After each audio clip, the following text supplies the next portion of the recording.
primeramente, daros las gracias por haber acudido hoy, la bienvenida a este que va a ser nuestro último evento de este año antes del periodo estival. Además, en un sitio como este, plenamente de vacaciones, en Benidorm, en la capital de la Marina Baja. Y hoy tratamos pues un tema importantísimo, porque las empresas son personas. La importancia de las personas es, todos lo sabemos, pues fundamental.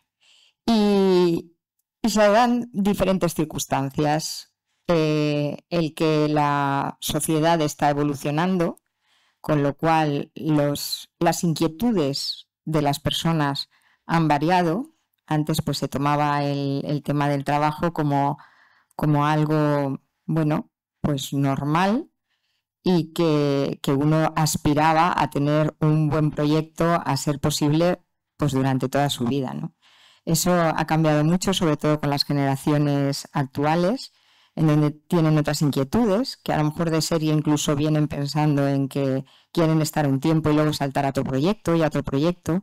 Y entonces, ante la necesidad de por una parte, adaptarnos a la realidad existente, pero por otra, que las empresas familiares normalmente lo que intentamos es tener un equipo permanente, que además consideramos como de nuestra propia familia, y nos interesa que estén bien, que estén a gusto, que se sientan desarrollados tanto humanamente como profesionalmente, pues está un poquito en competencia, ¿no? Una de las cosas con la otra. Y entonces, por eso es tan importante, a mí me gusta hablar de fidelizar el talento, más que de retener, porque no me gusta retener a nadie, ¿no? Creo que hay que fidelizar y tenemos que pensar en las fórmulas como las que hoy se van a tratar para intentar fidelizar el talento. Y también para conseguir ser una marca que atraiga el talento. Al final sabemos que todo se comunica, que todo se sabe, y que al final esa situación que se vive por las personas que integran nuestras organizaciones, pues se va a difundir. Y el que puedan decir que a gusto estoy en esta empresa o qué bien me consideran como persona, y también para poder desarrollar un proyecto, tener un plan de carrera que se vea la evolución de mi persona profesionalmente, pues creo que dice mucho también de nuestras empresas a la hora de atraer ese talento. Entonces, de eso vamos a hablar hoy aquí, importantísimo, saber también esas novedades que siempre nos van introduciendo y que a veces pues nos complican mucho la vida, no nos vamos a engañar, pero que tenemos que intentar sacar lo bueno de cada circunstancia. Como estábamos hablando en Petit Comité, pues sí que lo voy a introducir también.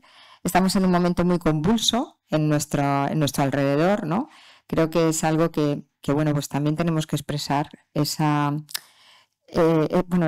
indignación o ese sentimiento de pues de repulsa, ¿no? ante las situaciones que vemos sobre todo en la política, ¿no?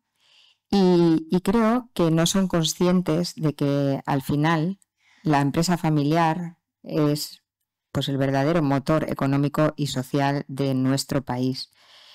Por eso tenemos que seguir, a pesar de los pesares, manteniendo nuestros valores y nuestra fortaleza, porque es el bien para todos. Así que intentaremos que todo mejore, pero como siempre empezaremos por nuestras propias casas, que son nuestras empresas familiares. Quiero agradecer, en efecto, Miguel, a Ibercaja y a Garrigues. Además, esta acción conjunta creo que es muy positiva, porque así veremos una misma cuestión desde todos los ámbitos. Y nada, agradeceros y que seguro que vamos a aprender muchísimo. Muchas gracias.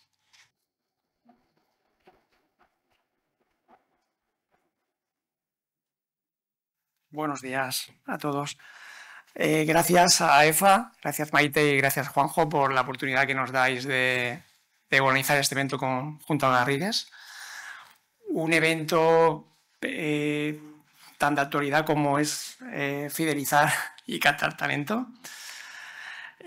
Agradeceros la asistencia a todos en un mes, pues que ya estamos casi de vacaciones o vamos a empezarlas, con lo cual agradeceros la asistencia a este evento.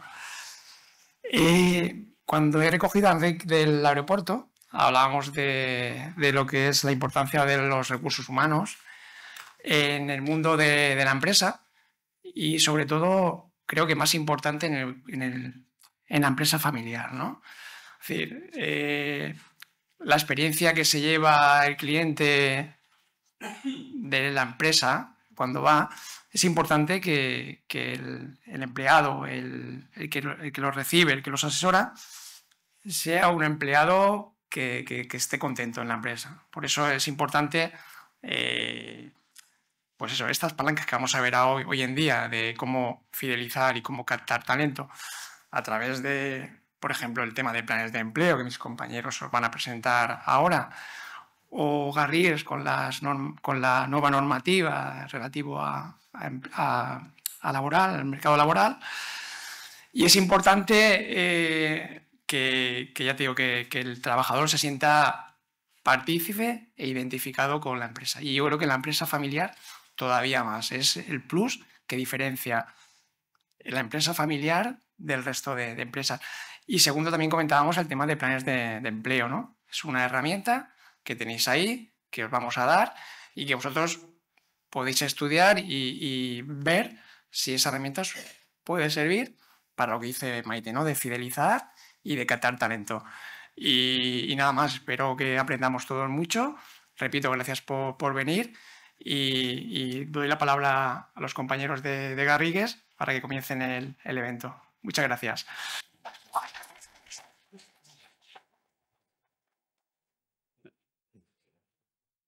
Muy buenos días a todos. En primer lugar, muchísimas gracias a EFA, Maite, Juanjo, por la invitación. Estamos encantados de venir aquí y de compartir también, gracias a Ibercaja por compartir con nosotros este espacio.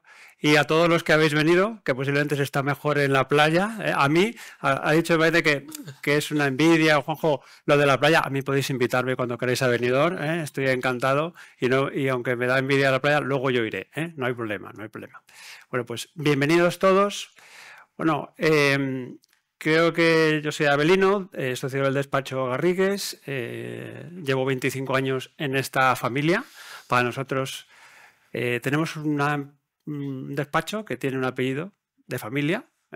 Nos consideramos también que en el despacho intentamos, decimos que queremos ser una familia a nivel de departamento, una familia a nivel de oficina, y para nosotros el valor de la familia es un valor importante, ¿vale? E intentamos cuidarla. Y luego el valor del talento. Nosotros somos un despacho que quiere basarse en el talento de las personas. Al final somos personas las que asesoramos y para nosotros es importante el talento, ¿vale? Entonces, estamos encantados, ¿no? de estar aquí en este entorno de familia y estamos encantados de hablar de estos temas de talento. Vamos a dividir nuestra charla porque no queremos aburriros, queremos daros valor y queremos hacerlo de una manera pedagógica, sencilla y que os quedéis con lo fundamental. Entonces, hay dos partes. Una, la parte es, oye, ¿qué se ha legislado hasta ahora en este 2025? Vamos a dar simplemente unos tips. Veréis que hay mucho contenido, es para que cuando lo pasemos, pues se lo paséis a la directora de Recursos Humanos, al director de Recursos Humanos o a quien le toque, pero no es tanto para hablar técnicamente, sino para que os suene, que ya posiblemente lo sepáis, qué se ha hecho. Y yo me voy a dedicar, eso a mi compañero Nicasio, yo me voy a dedicar a qué tenemos sobre la mesa y qué viene de camino, si es que viene, porque claro, como ha dicho Maite, la situación es complicada, pero eso luego lo haremos. Con lo cual, la segunda parte es eso, hacia dónde va o hacia dónde quiere que vaya. Que muchas cosas veréis que van a ir porque las está imponiendo la Unión Europea. Con lo cual, aunque cambiemos de gobierno, posiblemente la Unión Europea nos va a decir que tenemos que ser por ese camino, ¿vale? Pues esa va a ser nuestra intervención. Entonces, os dejo con Nicasio y ahora veremos también temas de futuro. Y muchísimas gracias a todos.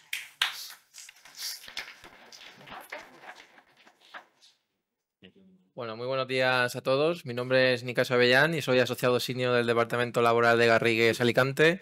Lo dicho ya por todos mis compañeros, daros las gracias a EFA, a Juanjo y a Maite por invitarnos el día de hoy. Y como bien apuntaba Belino, en lo que respecta a mí, voy a intentar daros unas pinceladas acerca de las principales novedades laborales que se han aprobado a lo largo del 2025. Así, en primer lugar, os quería hablar acerca del salario mínimo interprofesional. Este año, en el año 2025, pues se ha situado a nivel mensual en 1.184 euros al mes, distribuido en 14 pagas.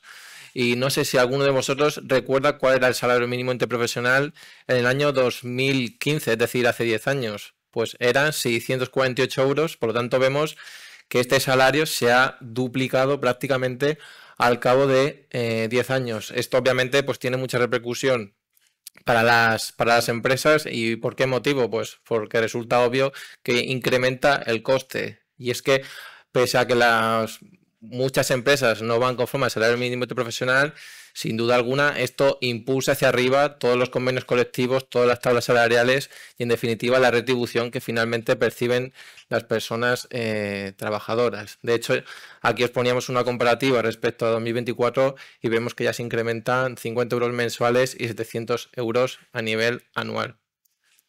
De forma correlativa, pues también se ha producido en este año 2025 un aumento de la base máxima de cotización, que ha subido desde los 400-720 euros hasta los más de 4.900 euros. Esto, sin duda alguna, pues conlleva, al igual que el salario mínimo interprofesional, un incremento de los costes y, por lo tanto, tiene muchísima repercusión para la empresa. Y al igual sucede con el MEI, que es el mecanismo de equidad intergeneracional, que como sabéis se introdujo en el año 2023 y simplemente pues es una cotización adicional a efectos de intentar garantizar la sostenibilidad de los sistemas de pensiones, porque todos hemos escuchado que hoy en día la hucha de las pensiones pues están bajo mínimos, por no decir casi vacía, ¿vale? Y esto pues son fórmulas que los distintos legisladores pues están introduciendo a efectos de intentar garantizar su sostenibilidad al cabo del tiempo. En este año pues ha pasado a 0,80 y el año pasado era 0,7. Al hilo del anterior también os queríamos hablar acerca de lo que se llama la cuota de solidaridad. ¿Y qué es esto? Imagino que todos o la mayoría de vosotros habréis oído hablar, pero por si no lo hubierais hecho, básicamente la cuota de solidaridad pues es una cotización adicional que se ha introducido a partir de enero de este año, en virtud del cual toda aquella parte salarial que supera la base máxima de cotización, pues se incrementa la cotización y se incluye esta cuota de solidaridad. Va mediante un sistema de tramos que tampoco quiero yo explicaros, simplemente, como decía Belino, es para que tengáis en la cabeza, pero simplemente tomad en consideración que todas aquellas personas trabajadoras que pudierais llegar a tener en la compañía, en tanto cuanto esto no aplica de momento a trabajadores autónomos, solo son trabajadores asalariados, pues todos aquellos que perciben una retribución superior a la base máxima de cotización, pues tendrán esa cotización adicional que con el cabo del transcurso de los años, pues irá increciendo. Y también, aunque esto es una novedad legislativa que no se ha introducido este año, también os queríamos hablar, porque habida cuenta del público que tenemos hoy, que sois la mayoría o deberíais ser empresarios, y entendemos que estáis en el régimen especial de trabajadores autónomos, lo que es la cotización de los trabajadores autónomos. ¿Cómo funciona esta? Pues básicamente ahora lo que se hace es que la cotización en el RETA va en función de los rendimientos y tenéis que tener en cuenta cuatro elementos. En primer lugar, cuáles son los ingresos de la persona trabajadora. Aquí se tienen en cuenta los ingresos brutos y se deducen las deducciones fiscales. Una vez que tenemos el ingreso de los autónomos, existe una tabla con diferentes tramos y la persona se ubica en esos tramos. Pues en esos tramos de ingresos tenemos una base máxima y una base mínima y la persona autónoma puede elegir entre una y otra. A esa base de cotización que finalmente ha elegido se le aplica una cuota, que en este caso es fija, del 31,20% y eso será lo que tengamos que ingresar. Obviamente, como uno puede hacer una estimación, pero no sabe a final de año cuántos ingresos en realidad va a tener, pues a final de año Seguridad Social efectúa una regularización, de modo que si has cotizado de menos, pues tendrás que pagar esa diferencia y si hubieras pagado de más, pues se te hace un reembolso a tu favor. Bueno, ahora os queríamos también hablar de una novedad legislativa que se ha introducido en abril, es decir, hace apenas escasos meses, y es acerca de la compatibilidad entre trabajo y jubilación. Como os decía, habida cuenta pues, que el sistema de pensiones está como es, pues el legislador ahora está fomentando cada vez más la compatibilidad entre trabajo y pensión de jubilación, es decir, que intentemos alargar en la medida de lo posible nuestra vida activa sin perjuicio de venir cobrando un porcentaje de la pensión. En dicho sentido, ahora en abril pues se ha hecho una reforma tanto de lo que se denomina jubilación activa como de lo que se denomina jubilación parcial, que pues simplemente para que lo tengáis en la cabeza, jubilación parcial es tengo un contrato parcial, es decir, reduzco mi jornada y percibo un porcentaje de la pensión, ¿vale? En este caso, la jubilación parcial conlleva igualmente, como es con carácter anticipado, es decir, la jubilación parcial, tú te jubilas previamente a la edad de jubilación, se tiene que suscribir de manera simultánea lo que se denomina un contrato de relevo. Y esto es básicamente que una persona viene a cubrir la jornada que has dejado de hacer. Pues bien, respecto a la jubilación parcial de la industria manufacturera, en este año se ha elevado el requisito porque esta tiene mayores ventajas que la jubilación parcial ordinaria, que ahora os hablaré a continuación, ¿vale? En este caso se requiere un porcentaje de la plantilla fija del 75%, anteriormente se exigía un 70%, y a partir de ahora debe existir una correspondencia de bases, ¿vale? De modo que por el jubilado parcial en la industria manufacturera tendrá que cotizar el presente año por un 40% al menos de las bases de cotización, indistintamente de la jornada que haya dejado de realizar, y al cabo de los años esto se va a ir incrementando y llegará al 80% en el 2029. Y aquí llegamos a la jubilación parcial, que digamos es ordinaria. La industria manufacturera, no lo he comentado, pero lo digo ahora, como sabemos, estos son todas aquellas empresas que transforman las materias primas en productos elaborados, y para poder tener derecho a esa jubilación parcial, que digamos es más ventajosa, tiene que estar inscrita en el CNAE correspondiente que exige la normativa, ¿vale? Fuera de ese elemento de excepcionalidad, por decirlo de algún modo, está la regla general de lo que es la jubilación parcial, ¿vale? Y ha habido también un gran cambio en este respecto. Anteriormente, el pensionista podía reducir su jornada entre un 25 y un máximo un 50%, aunque existía una excepción que era el 75% cuando se contrataba al trabajador relevista o al 100%, pues ahora se ha cambiado esa normativa y ahora ya nos situamos en una horquilla de que el jubilado parcial puede reducir su jornada entre un 25 y un 75%, ¿vale? Y anteriormente tú te podías jubilar de manera parcial anticipadamente 2 años antes de que cumplieras la edad legal ordinaria de jubilación, pues ahora se ha ampliado ese plazo y la podremos solicitar hasta 3 años antes, sin perjuicio de que el primer año la reducción de la jornada única y exclusivamente podrá ser entre un 20 y un 33% de la jornada, ¿vale? Los 2 años siguientes, la regla general que os había dicho, entre el 25 y el 75%.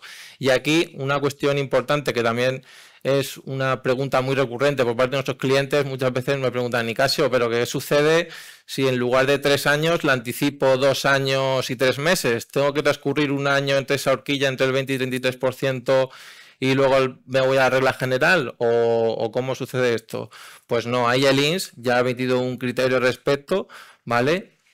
Y simplemente nos debemos de situar entre el 20 y el 33% en el periodo de tiempo anterior a 2 años. Es decir, en el momento que resten ya 2 años, ya te puedes acoger a esa regla general entre el 25 y el 75%. Y luego una cuestión que también es muy importante y supone también un coste superior para las empresas en esta fórmula de jubilación en comparación con la que había antes. El contrato de relevo, ¿vale? Ahora se ha de mantener durante 2 años a que el trabajador jubilado se jubile de manera completa. Es decir, durante 2 años adicionales a que el trabajador jubilado se haya jubilado, tendremos que permanecer y mantener a ese trabajador relevista, ¿vale? Eso también que lo tengáis en mente.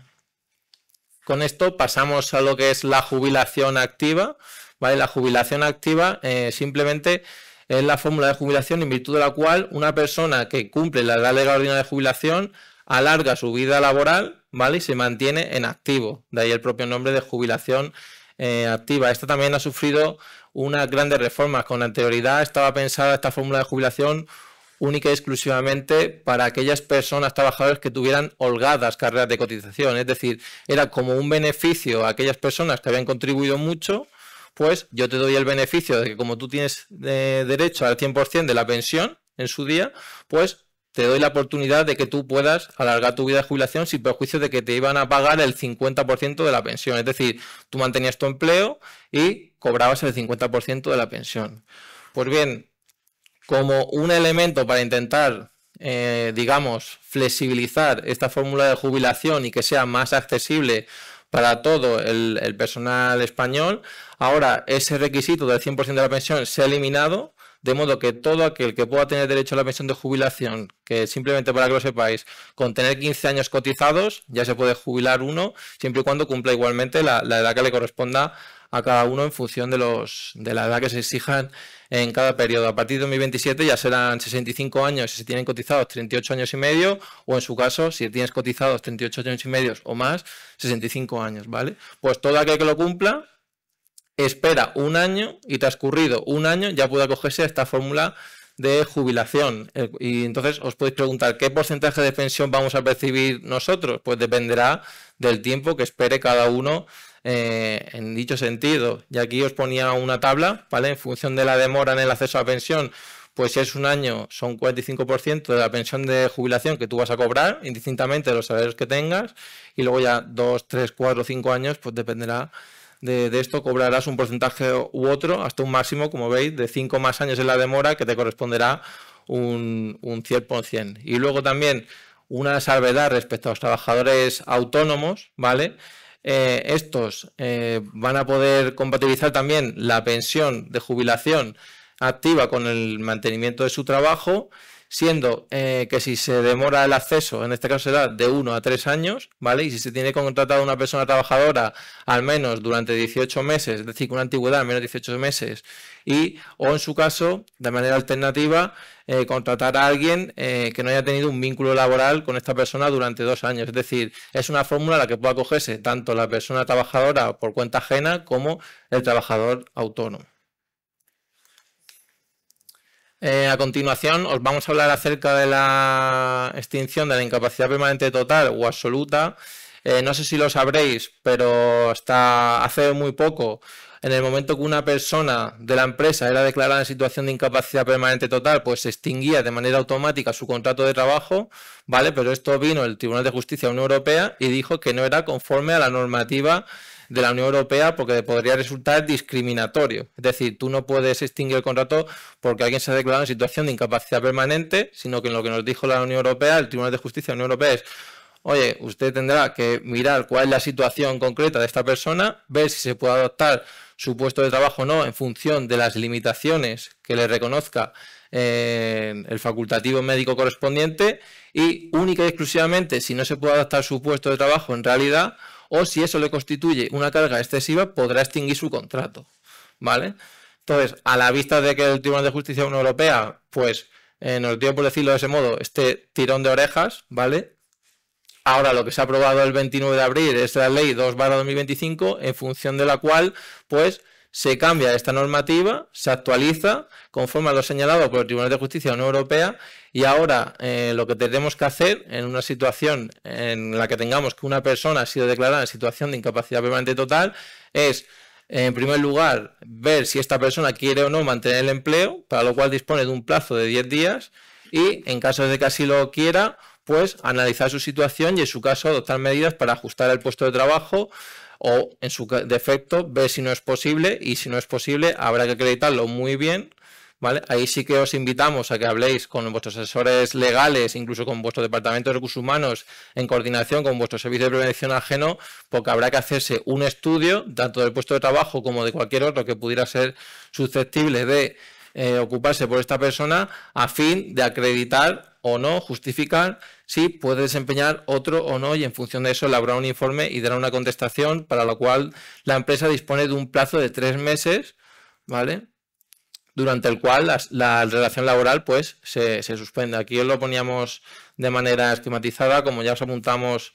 Luego se puede profundizar en el tema, pero simplemente para que tengáis en la cabeza que cuando una persona es declarada en situación de incapacidad permanente, no se extingue el contrato como hasta ahora y que os ilumine la bombilla, por decirlo de algún modo, si permitís la expresión, y que sepáis que aquí sucede algo en la cual tenéis que realizar una investigación y preguntar al respecto.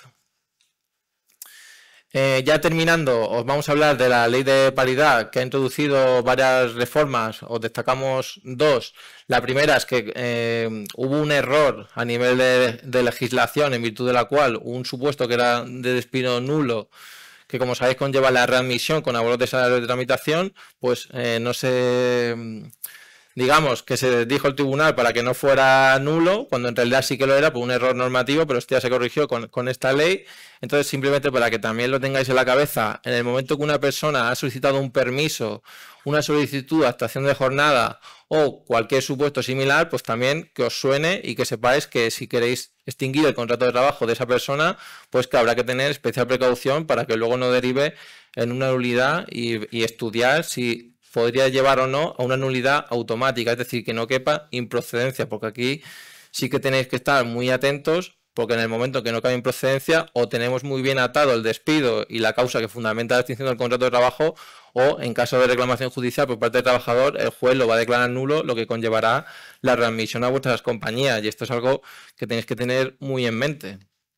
Y luego, por otro lado, también existe una pequeña reforma del artículo 50, que básicamente es que el trabajador puede extinguir el contrato cuando ocurre en ciertas circunstancias que se consideran agravantes para sí, y existe uno de los supuestos, es la falta o retraso en el pago del abono por parte del empleador, y aquí se clarifica y se define de un modo un poquito más concreto cuándo concurre o no ese supuesto, simplemente para que lo tengáis en mente. Ya para finalizar, dos últimos puntos por mi parte. El permiso parental. No sé si lo sabéis, pero recientemente se ha dictado un permiso en virtud del cual una persona, cuando tiene un menor entre 1 y 8 años, pues puede solicitar un permiso de hasta 8 semanas de duración, que pueden ser continuas o discontinuas, ¿vale? Y a tiempo completo, a tiempo parcial, o aunque sin perjuicio de que la regulación a tiempo parcial está todavía pendiente de desarrollo reglamentario, ¿vale? Pero simplemente que lo tengáis en cuenta. Esto emana de una directiva de la Unión Europea, ¿vale? Que había que transponer. En esa directiva de la Unión Europea se contempla como un permiso retribuido, sin perjuicio de que en España todavía no tiene ese carácter, ¿vale? Y es cierto que teníamos de margen hasta el 2 de agosto de 2024, España no lo hizo, se nos ha sancionado por ello, pero pese a que no existe esa transposición, simplemente que lo sepáis, ya hay tribunales que vienen reconociendo ese derecho a tener el permiso con carácter retribuido, pese a que la norma, conforme a la redacción vigente en el Estatuto de los Trabajadores, no lo refiere así, pero como es una transposición que España no ha realizado, pero la propia Directiva Europea, como os decía, sí que reconoce dicho permiso como retribuido, pues ya teníamos sentencias en el ámbito público que reconocían ese carácter retributivo del permiso, y recientemente, ya veis que hace unos pocos días, ya en el ámbito privado tenemos la primera sentencia que también reconoce a un trabajador el derecho a que dicho permiso sea retribuido, ¿vale? También para que lo tengáis en mente, que pese a que no se contempla la relación actual, si os lo solicitan en caso de reclamación judicial, la tendencia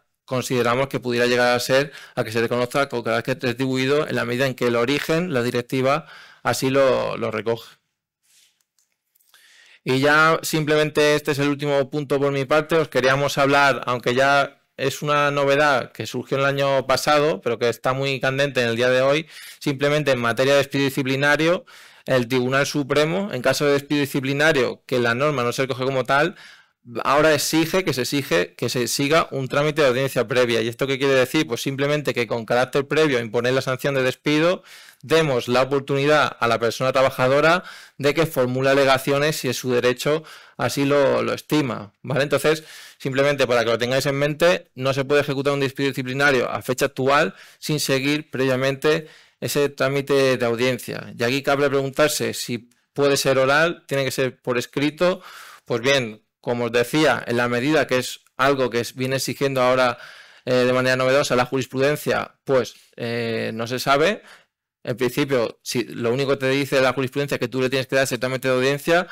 En cualquier caso, nosotros somos muy puristas y siempre nosotros a nuestros clientes aconsejamos con la mayor seguridad jurídica posible. ¿Esto qué te lo va a otorgar? Pues una comunicación por escrito, porque ahí dejas un rastro de todo lo que has hecho y puedes luego acreditar aportando el acuse de recibo como que efectivamente le has dado ese trámite de audiencia. Si se realiza de manera oral, pues también recomendamos levantar un acta de lo que se diga, a efecto también de dejar constancia de ello. Y esas son las principales novedades laborales que se han aprobado a lo largo de lo que llevamos de año. Y ahora pues le doy paso a mi compañera Benilo, que os hablará de las modificaciones laborales que están en camino. Gracias, Nicasio.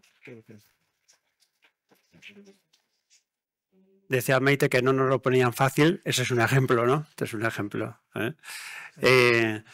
Bueno, pues esto es lo que tenemos. Vamos a ver qué está en la olla, qué se está preparando para comer de una manera un poquito rápida. Yo me voy a centrar en lo más importante. Os he dejado un esquema en las dos primeras slides. Vamos a hablar de la reducción de jornada, que todos tenéis, el Estatuto de Becario, que lo voy a comentar, pero que lo sepáis, que también está en el horno, conciliación y familia, reforma de despidos e indemnizaciones, que ha comentado Nicasio, sobre que se tiene que mejorar, ahora lo veremos. Transparencia retributiva, mucho cuidado con esta, me voy a detener un poquito. Movilidad sostenible. En Cataluña ya hay una ley de movilidad sostenible, esto que la gente decía, no, pero eso no vendrá, es muy complicado. En Cataluña ya tenemos una ley de movilidad sostenible, bastante dura, por cierto, incluso más que el proyecto de ley que hay a nivel de territorio nacional. Condiciones laborales predecibles, una de las que contaba Nicasio, el tema de la jornada, del permiso, y otras iniciativas, que es la última, y así enlazamos con lo más interesante posiblemente de Ibercaja sobre, bueno, vamos a consolidar otras cuestiones de fidelización, que es el impulso a los planes de pensiones complementarios y a una serie de cuestiones también vinculadas a fidelizar o atraer talento del exterior, ¿vale? Esto es un poco lo que hay. Bien. Empezamos por la reducción de jornada, ¿vale? Como sabéis, es un proyecto que ya está en el Congreso, que no sabemos si saldrá o no saldrá en virtud de cómo está el Congreso actualmente, y necesita la mayoría del Gobierno y de todos sus socios, con lo cual ahora no se sabe si hay mayoría o no hay mayoría, no sabemos, con lo cual está ahí, latente, ¿vale? Es cierto, como decía un cliente mío, que ahora cambia de gobierno y dile a la gente que esta reducción, que la tiene ya en la cabeza, prácticamente, dile que no vas a continuar con ella. Entonces, claro, esto va a ser un tema también, y no quiero hablar ahora de política, pero la política influye en derecho laboral muchísimo, va a ser una cuestión social importante, ¿vale? Hacia dónde va o hacia dónde se queda. Bien, ¿qué sucede con esta norma? ¿Qué es lo que pretende? Lo que pretende es reducir la jornada laboral de 40 horas, es decir, modificar el Estatuto de los Trabajadores de 40 horas a, digamos, semanales, a 38,5 en un primer tramo, que sería a partir de enero del año siguiente, y 37,5 en el segundo año, ¿vale? ¿Cómo hacerlo? Lo van a hacer, lo que dicen es a través de los propios representantes de las empresas, es decir, son los representantes de las empresas los que tendrán que negociar con la empresa cómo llevar a cabo este aterrizaje de este cambio normativo, ¿vale? ¿Qué sucede con los contratos parciales que ya tienen la reducción? Pues que tendrán el mismo horario, pero cobrando más en virtud de la parte proporcional que le corresponde a la jornada anual, ¿vale? ¿Seguirán siendo parciales? Sí, salvo aquellos que la jornada a cómputo anual sea ya inferior y por tanto se conviertan no en contratos a tiempo parcial, sino en contratos a tiempo completo, ¿vale? ¿Qué ha introducido las últimas enmiendas que han introducido? O, bueno, que están antes de llegar al Congreso. Uno, si no tengo representantes, ¿con quién lo hago? Con una comisión negociadora, ¿vale? Si no tengo representantes de los trabajadores, pues con una comisión negociadora de los propios trabajadores en cada empresa. ¿Qué ha introducido también? Hay que se nos han olvidado las empleadas de hogar, ¿vale? Y aquí las empleadas de hogar veremos dos cuestiones, ¿vale? Entonces, ¿qué hay para las empleadas de hogar? Uno, también se podría aplicar la reducción, ya veremos dónde llega, y sobre todo tiene que haber un registro de jornada de las empleadas de hogar. ¿Vale? Que esa es la novedad. Es decir, tu empleada de hogar, ahora tú, como empresario de tu empleada de hogar, vas a tener que tener un registro. ¿Cuál? Y dice la norma, o dice el anteproyecto, perdón, porque no es norma. El que se adapte a las circunstancias del hogar. ¿Y cuáles son las circunstancias del hogar? Pues claro, quedará la autoridad laboral diciendo, pues tú sí, tú no, a mí me vale en papel, tú tienes que ser digital, tú no, etcétera. ¿Vale? Eso es lo que hay ahora en el proyecto, ya veremos dónde llega. ¿Vale? Segundo punto, desconexión digital. Importantísimo aquí. Ya la desconexión digital, ya incluso las empresas están obligadas a tener un plan de desconexión digital. ¿Cuál es la novedad? Que establece el derecho irrenunciable del trabajador a la desconexión. Es decir, que si yo tengo un directivo que está súper implicado y que lo que diga Yolanda Díaz y el Congreso le importa 3 pepinos, tú como empresa te da igual lo que diga tu directivo. Tienes la obligación de obligarle a desconectar. ¿Qué obligación? Doble. Uno, generar la política para que no se manden correos ni comunicaciones, ¿vale? Y prohibir que se manden, perdón, generar la política para que no se manden, es decir, no prohibirlo, sino generar los hechos y los medios tecnológicos para evitar las comunicaciones y molestar a las personas. ¿Qué se excluye en este proyecto? Se excluye, lógicamente, las situaciones de riesgo para las personas o para la empresa, ¿vale?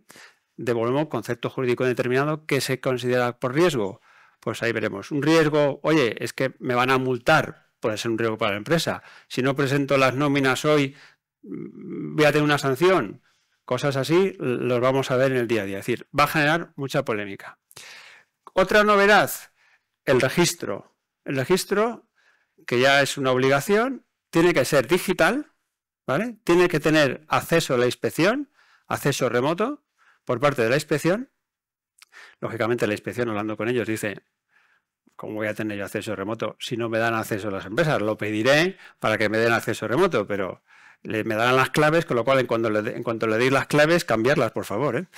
Esto está grabado, lo siento, pero es una recomendación así atrevida, ¿eh?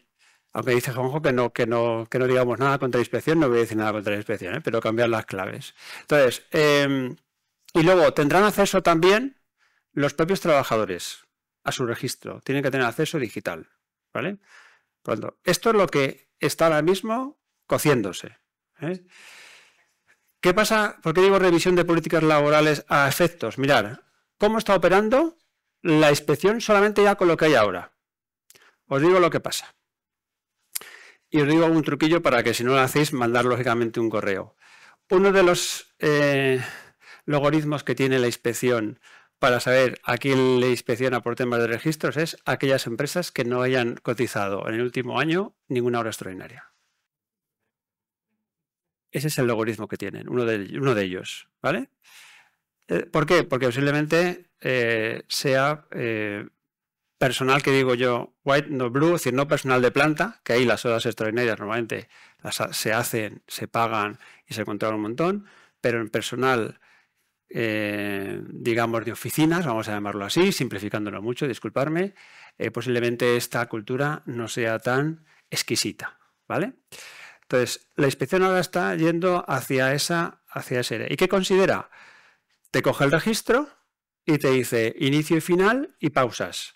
La norma te dice que tienes que, y volvemos a tiempos de Cromañón, ¿vale? Lo siento, pero queremos fidelizar a la gente dándoles un clima laboral flexible, que estén a gusto, que puedan hacer lo que quieran, y le vamos a tener que pedir, si van al baño, que lo marquen, si van a tomar un café, que lo marquen, si hablan con el médico, que es un tema privado, que lo marquen. Entonces, claro, no vamos a hacer eso, por mucho posiblemente que nos obliguen. Vamos a tener que generar políticas de registro que nos permitan cumplir la norma, pero mantener la cultura de la compañía. En eso estamos ahora trabajando, ¿vale? Nos va a obligar a eso y a ser innovadores en este tema de la política, ¿vale? De control de horario. Pero eso es lo que tenemos ahora mismo, la primera cuestión que tenemos ahora mismo sobre la mesa. Becarios, nada, como os vamos a mandar la presentación, lo tenéis ahí. Esto lleva mucho tiempo generándose, pero me quedo con la parte en blanco, que es, sí que es necesario que se regule, la verdad, y sí que hay algunas cosas que son, las empresas van a tener un límite, un porcentaje de becarios sobre la plantilla, se van a comparar en derechos laborales los básicos, no todos, se va a cotizar por los becarios, hay parte de prácticas retribuidas que ahora se cotizan a través de convenios, sobre todo con las universidades, y luego las empresas deben cubrir todos los gastos relacionados con las prácticas. Eso es lo que ahora mismo está el proyecto, ¿vale? Extensión de bajas, lo que comentaba Nicasio. A ver, como está, primero, hay varios temas de conciliación. Extensión de bajas por nacimiento, la propuesta es incrementarlas, ¿vale? Remuneración de permiso parental, la propuesta, aunque nos han sancionado, la propuesta legislativa está, no se ha salido y algún juez lo que ha sido anticiparlo. La propuesta es mejor que la del juez. La del juez ha dicho, tienes que pagar las 8, la propuesta es pagas 4, ¿vale? Eso es la idea. Pero bueno, esto llegará porque ya os ha comentado Nicasio que es un tema europeo y por tanto llegará. Pero ahora mismo la propuesta es pagar 4 de 8, ¿vale? Y luego una mejora también del permiso de lactancia, ¿vale? Reforma de regularización del despido y las indemnizaciones. Bien, ¿dónde ha surgido el problema y hacia dónde creemos? Esto también es un tema de la Unión Europea, ¿vale? De hecho, ahora os contaré un chascarrillo. La Unión Europea considera que el derecho nacional español no se ajusta al artículo 14 de la Carta Social Europea, porque entiende que las indemnizaciones, tan como están reguladas en el Estatuto de los Trabajadores, no se adecúan o no son suficientemente, digamos, inspiradoras para el empresario a efectos de llevar a cabo despidos. Es decir, que facilitan incluso los despidos, cosa que, bueno, parece que no. ¿Qué pasa? Que es muy difícil hacerlo, ¿vale?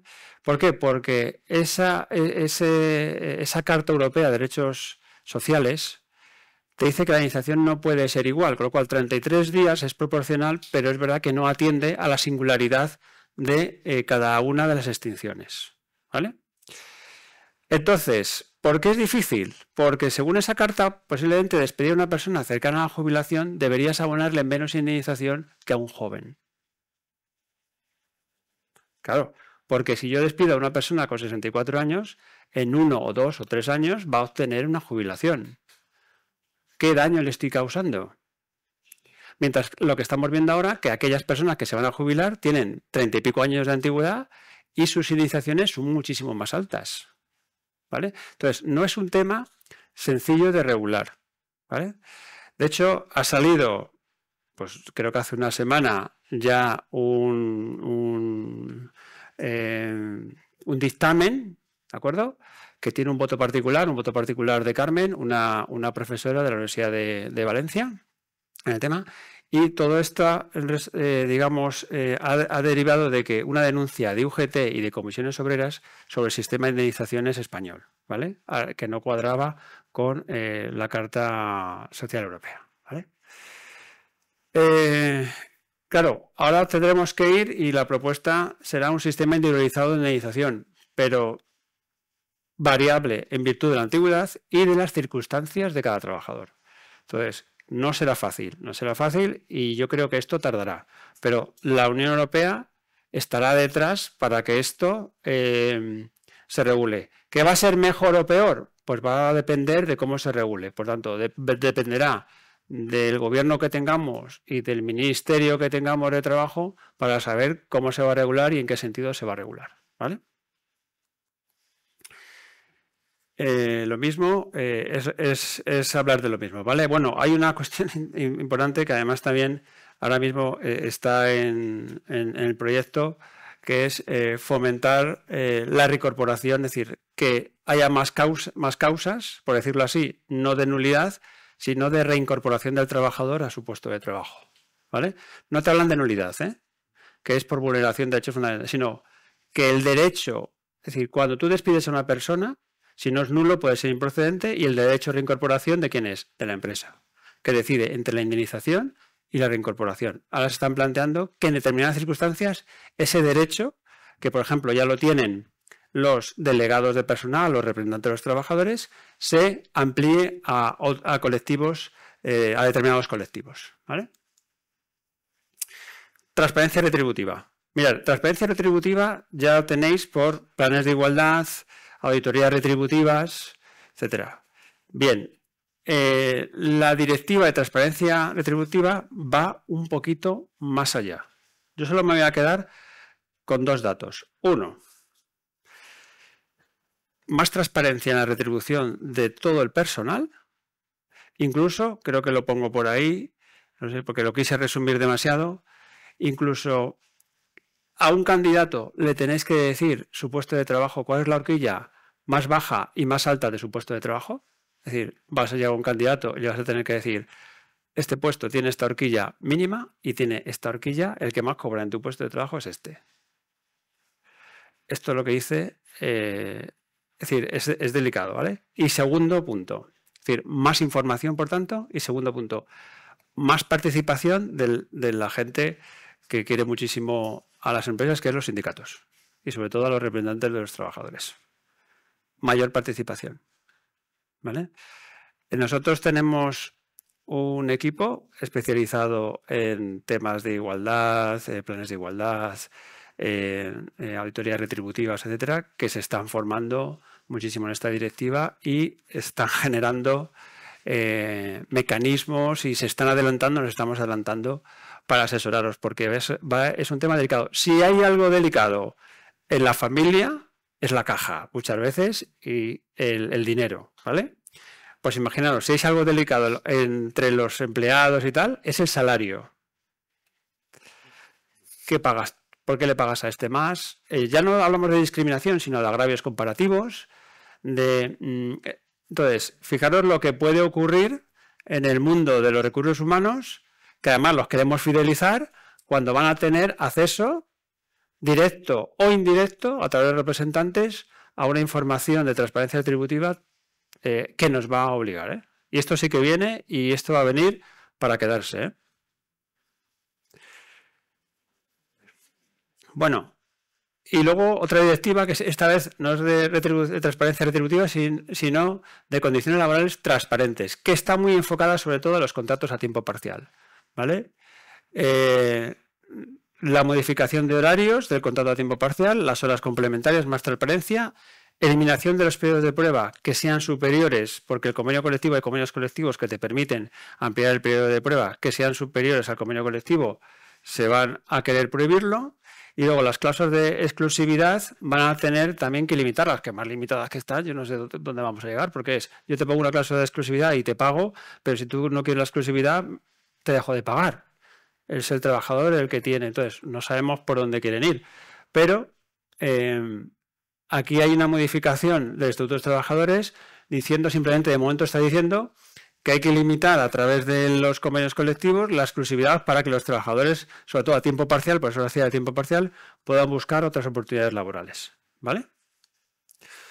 Ya te digo, muy centrado en trabajadores a tiempo parcial. Sostenibilidad, transición ecológica y planes de movilidad sostenible y ley de industria y autonomía. Estas están muy verdes, pero están ahí, ¿vale? Estos proyectos. Planes de movilidad sostenible. Esto es, tenemos el plan de igualdad, pues ahora vamos a hacer un plan de movilidad diciendo, no es para, de momento está para empresas de más de 500 trabajadores, directos e indirectos, es decir, yo tengo 200, pero tengo indirectos 500, me afectarán. En Cataluña se han ampliado a, si además estás en un polígono industrial donde indirectamente coinciden con este margen de trabajadores, también lo tienes que implantar. ¿Y qué viene a decir? Tienes que hacer, pues eso, un plan de movilidad sostenible que consiste en negociar con la representación de los trabajadores o con una representación ad hoc, diciendo, yo para reducir el impacto de huella de carbono voy a fomentar todas estas medidas. Uso de vehículos eléctricos de todo tipo. Puedo reducir también el impacto de carbono como actividad y por tanto, es decir, yo demostrar que he reducido como actividad el impacto de carbono y por tanto puedo mantener la movilidad de los trabajadores porque me he centrado en mi actividad. Uso colectivo de vehículos, es decir, fomentar dentro de la empresa el uso colectivo de vehículos a través del transporte público, a transporte privado pero participativo, etcétera. Es decir, eso queda a criterio de la empresa, ¿vale? Os digo, yo pensaba que esto, la verdad, iba a tardar mucho, pero en Cataluña ya la tenéis, ¿eh? Y luego otra cosa es que la ley de industria nos hemos encontrado que no tiene nada que ver, de verdad, no tiene nada que ver con laboral, pero de pronto nos llamaba la atención y dijeron, oye, ¿habéis visto esto? Y dijimos, espera, que todavía no me lo puedo creer. La finalidad es buena, ¿vale? Pero no sé si el medio es el adecuado.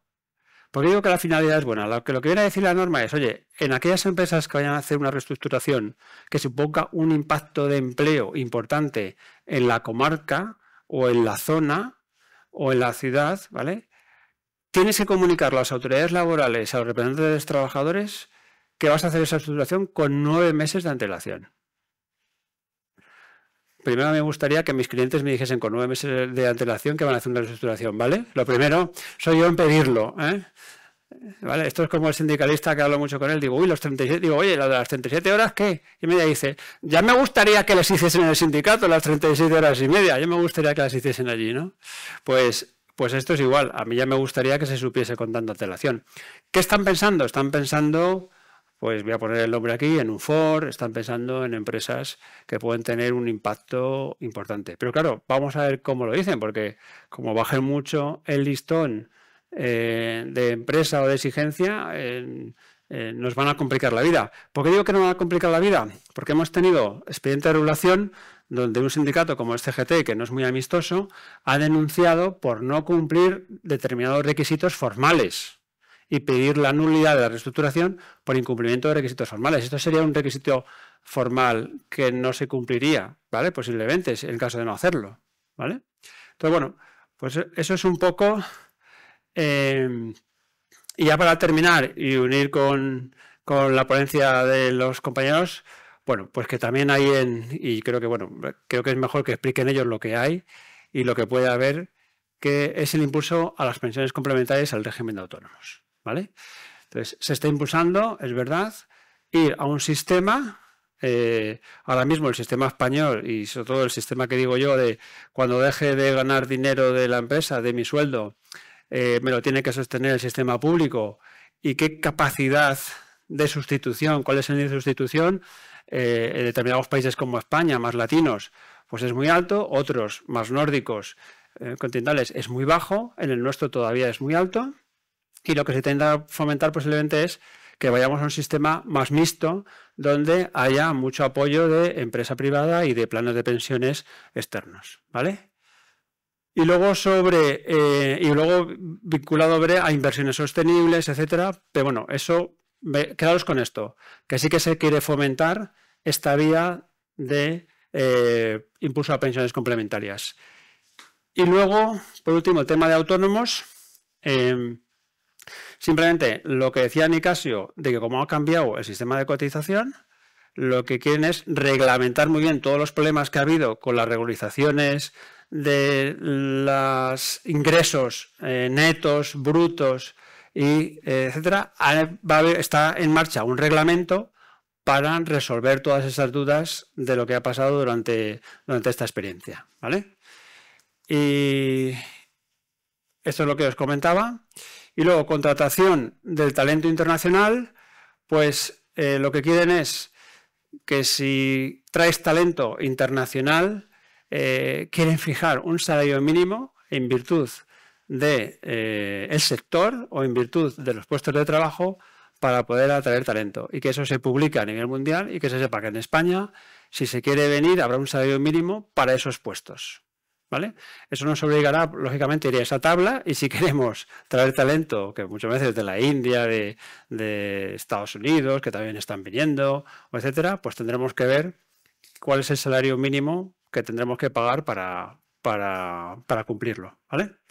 Y nada, muchísimas gracias. Espero que haya sido útil y cualquier duda después lo podemos comentar. ¿Vale?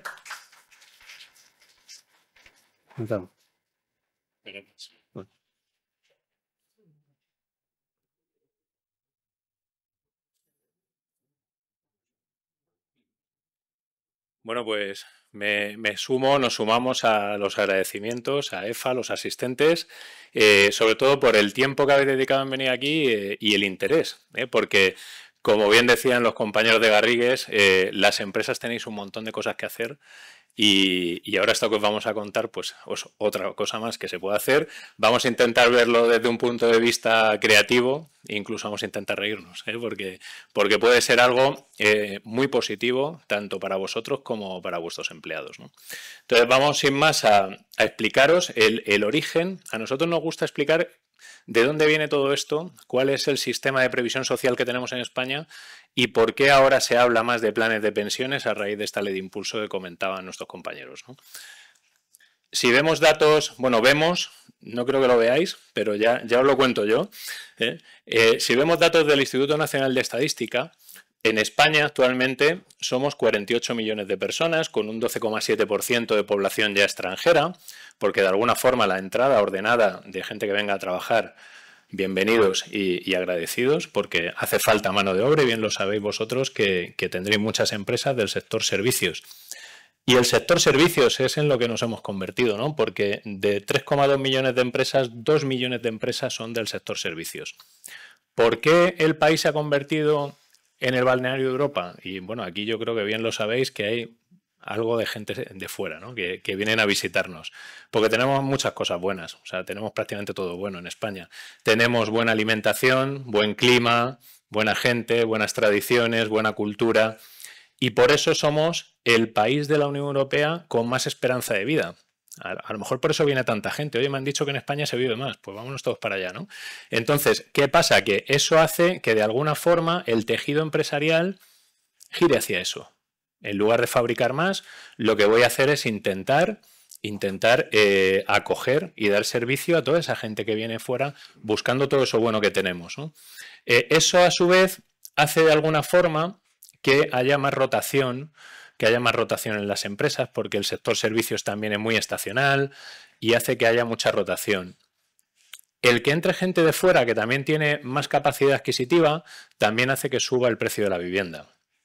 Y hace que, a su vez, los jóvenes, pues ahora mismo hay una estadística que es un poco escalofriante, que es que el 30% de los nuevos licenciados salen de España a buscar oportunidades fuera. Una, porque el salario aquí todavía es más bajo que en el resto de países, y dos, porque no pueden pagar una vivienda ni alquilarla. Entonces salen fuera a buscar oportunidades y bueno, en esos años que estoy fuera, pues a ver si consigo ganarme la vida y coger experiencia y ya volver aquí y heredar la casa de mis padres, con suerte, ¿no? Eso es lo que ocurre, que estamos esperando a el día de mañana, pobrecitos mis padres, pero a ver si alguna vez recupero la casa y tengo algo de herencia, ¿no? Entonces, esa es un poco la situación que tenemos.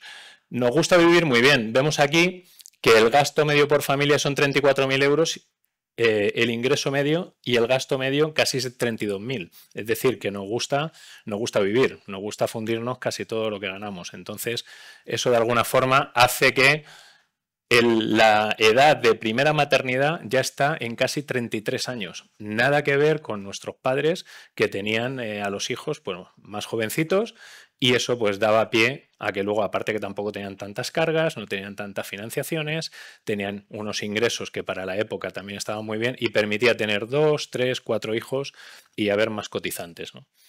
Entonces, como resumen, lo que vemos aquí es esto. Vemos que la esperanza de vida, la de las mujeres ya se va a casi 86 años y la de los hombres casi a 81.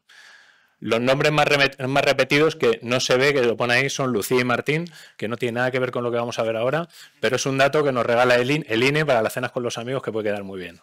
¿Sabéis que el nombre más repetido es Lucía y Martín? Cuando hay ese silencio lo podéis soltar y queda muy bien. Eso lo regalamos hoy, ese dato. Entonces, ya yendo a datos más serios, lo que comentaba Abelino, la tasa de sustitución. ¿Qué es la tasa de sustitución? Lo que yo cobro cuando me jubilo por parte de la Seguridad Social respecto a lo que yo ganaba cuando estaba trabajando. Esa es la tasa de sustitución o tasa de reemplazo. Vemos aquí que en los países mediterráneos tenemos todos unos sistemas de seguridad social muy espléndidos y nos pagan un porcentaje muy alto en esa tasa de sustitución respecto a lo que yo ganaba cuando estaba trabajando. Es decir, que en los países latinos nos gusta vivir muy bien y entonces esperamos que la Seguridad Social nos pague la pensión cuando nos jubilemos. ¿Qué pasa? Que en los países un poquito más fríos, nórdicos, y si vemos ya, por ejemplo, el sistema de Reino Unido, el sistema sueco, el sistema holandés, pagan unas tasas de sustitución muy bajitas. Allí la Seguridad Social paga entre el 30 y el 40% cuando se jubila la gente. El resto va a sistemas mixtos. De momento aquí en España el único sistema mixto que tenemos es el sándwich de jamón y queso que nos ponen aquí en el Hotel Port. Estupendo. Es el único sistema mixto que tenemos de momento. De momento lo único que está es la Seguridad Social y el resto es totalmente voluntario. Entonces, ¿qué es lo que le ocurre al sistema público de pensiones? Vamos a hablar un poco del origen y qué ha pasado estos años. El sistema de reparto que tenemos actualmente, el sistema de reparto consiste en que las prestaciones de la gente que está jubilada hoy está sustentada con la gente que está cotizando hoy. Es decir, que todos los que estamos aquí estamos cotizando a la Seguridad Social y está pagando la prestación de jubilación de la gente que está hoy jubilada. No quiere decir que lo que yo estoy cotizando sea para mí cuando me jubile, porque es un sistema de reparto. Este sistema comenzó en el año 67 por parte de la Seguridad Social, el sistema de reparto que tenemos, y en los últimos años ha sufrido 25 reformas paramétricas, es decir, parches, para intentar sobrellevar dos cosas, que cada vez hay menos cotizantes y que cada vez la esperanza de vida es más alta y hay que pagar las prestaciones durante mucho más tiempo. Entonces, hay un movimiento demográfico muy conocido, todos sabemos, habremos oído hablar del baby boom. El baby boom fue un movimiento demográfico. Desde el año 59 al 77 nacieron 14 millones de personas. Yo creo que lejos de fundamentos técnicos era una razón fundamental, es que solo había 2 canales de televisión. Entonces por eso nacieron 14 millones de niños, porque no había otra cosa que hacer. Eso mis padres me lo confirmaron. Entonces, ¿qué ocurre? Que ahora toda esa gente se está jubilando. En eso afecta el baby boom a los datos de jubilación actuales, a los datos de las prestaciones públicas de jubilación, que ahora mismo se están pagando 14.000 millones de euros mensuales en prestaciones de jubilación. ¿Por qué? Porque además ha empezado a entrar toda esa generación de gente que desde el año hasta el año 77 nacieron muchísimos y ahora se están jubilando. Y entonces eso ya ha llegado y hace que se incremente exponencialmente el gasto público en pensiones. Como esto ya desde hace bastantes años se veía venir, este movimiento, en el año 95 se aprobó en el Congreso el famoso Pacto de Toledo. ¿Qué es el Pacto de Toledo? Pues eso, un pacto donde entre todas las partes se pusieron de acuerdo para hacer esas reuniones que suelen ser varias al año, formadas por varias personas de varias tendencias políticas para intentar desligar el sistema de pensiones o las reformas del sistema de pensiones de cualquier tipo de carga política o tendencia política. Es decir, que las pensiones sigan una línea ascendente y que se haga una reforma o varias reformas que permitan que el sistema de pensiones sea duradero en el tiempo. Entonces se han ido haciendo una serie de medidas. Una de ellas, a lo mejor la más acertada, no fue vincular la subida de las pensiones al IPC, porque ha habido años donde ha subido incluso al 6% y también por eso hemos llegado a ese gasto mensual que tenemos de más de 14.000 millones mensuales. Entonces, ese es el pilar 1 de la previsión social. El pilar 2 es la previsión social complementaria, lo que se hace a través de las empresas, que en el resto de países de la Unión Europea, en casi todos, ya hay sistemas obligatorios. Es decir, allí sí hay sistemas mixtos, donde la seguridad social paga una parte más pequeña y el resto va a sistemas de capitalización. Es decir, que todas las empresas tienen sistemas obligatorios para los empleados. Por poner un símil así muy parecido, en la mayoría de los convenios sabéis que tenéis coberturas de accidentes obligatorias para los empleados, ¿no? Pues la parte de las pensiones llegará un momento que será así. Es decir, que igual que tengo una cobertura obligatoria de accidentes para mis empleados por si tienen una incapacidad o un fallecimiento, yo voy a tener que cubrirles también en pensiones porque el sistema público no va a llegar. Por hacer una comparación entre países cercanos, aquí yo contrato una póliza de accidentes para mis empleados y a lo mejor cuesta 30.000 euros, por poner una cifra. Eso mismo en Portugal a la empresa le cuesta 300.000. ¿Por qué? Porque la seguridad social allí no cubre esa parte que sí que cubre aquí la seguridad social de la incapacidad del empleado, de la incapacidad temporal o de la incapacidad total y absoluta. Entonces, allí la seguridad social no cubre eso. Por eso las primas de seguros allí son altísimas en accidentes. Aquí lo que ocurre es eso, que si la seguridad social no va a poder pagar la misma pensión, tendrá que ir a sistemas de capitalización, a sistemas complementarios, sistemas privados. Bueno, el pilar 3, que no se me olvide, es el pilar individual, la previsión social individual, lo que yo puedo hacer ya cuando tengo el dinero en mi neto, en mi salario neto, en mi cuenta y contrato pues, un plan de pensiones individual o cualquier tipo de producto de ahorro. Vemos aquí lo que era la pirámide de población, que poco a poco se va convirtiendo en una especie de champiñón, ya no parece una pirámide, y llegará un momento en 2052 donde por 10 personas activas haya 7 pasivos. Es decir, que se va a igualar las personas que están cobrando y las que están cotizando.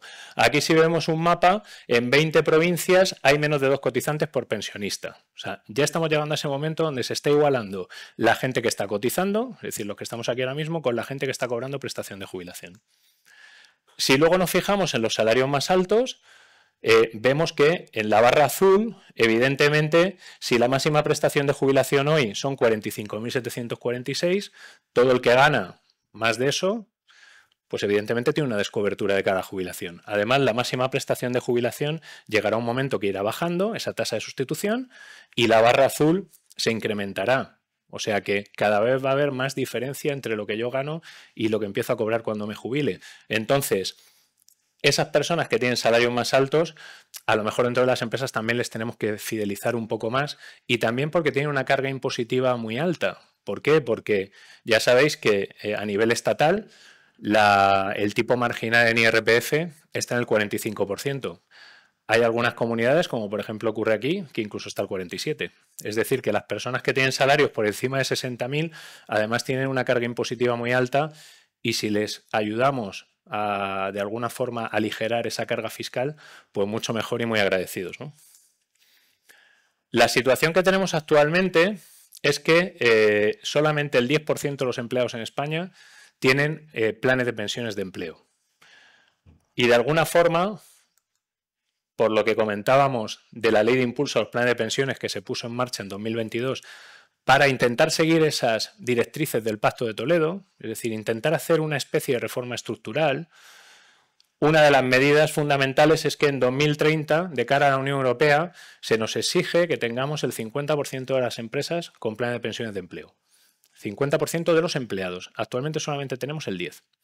Entonces, poco a poco, a través de la negociación colectiva, tenemos la oportunidad de ponernos de acuerdo entre todas las partes y hacer sistemas que cubran esto que nos van a de alguna forma exigir en el futuro, ¿no? Entonces, poco a poco, nuestras recomendaciones vamos a hacerlo a nuestra manera, ¿no? Como decía Alcaraz, ¿no? En su famoso documental, vamos a hacerlo a nuestra manera, de forma que seamos los número uno, pero a nuestra manera. Vamos a organizarlo nosotros poco a poco entre todas las partes, sindicatos, patronal, entre los empresarios y los empleados nos podemos poner de acuerdo para que poco a poco se pongan en marcha estos sistemas dentro de las empresas, porque es un sistema de fidelización que realmente es el más valorado dentro de las empresas, les estamos pagando más dinero a las empresas, es una política de responsabilidad social corporativa tremenda dentro de la empresa, nos hace una empresa más responsable y fidelizamos al empleado a largo plazo y de alguna forma le estamos dando esa capacidad y esa formación de ahorro. y les estamos además indicando, para eso también se hacen sesiones formativas con los empleados, de forma que vean que precisamente el más joven es el que tiene que acumular más y tiene más tiempo. O sea, ahora tiene tiempo para hacerlo y la empresa le ayuda a hacer eso, ¿no?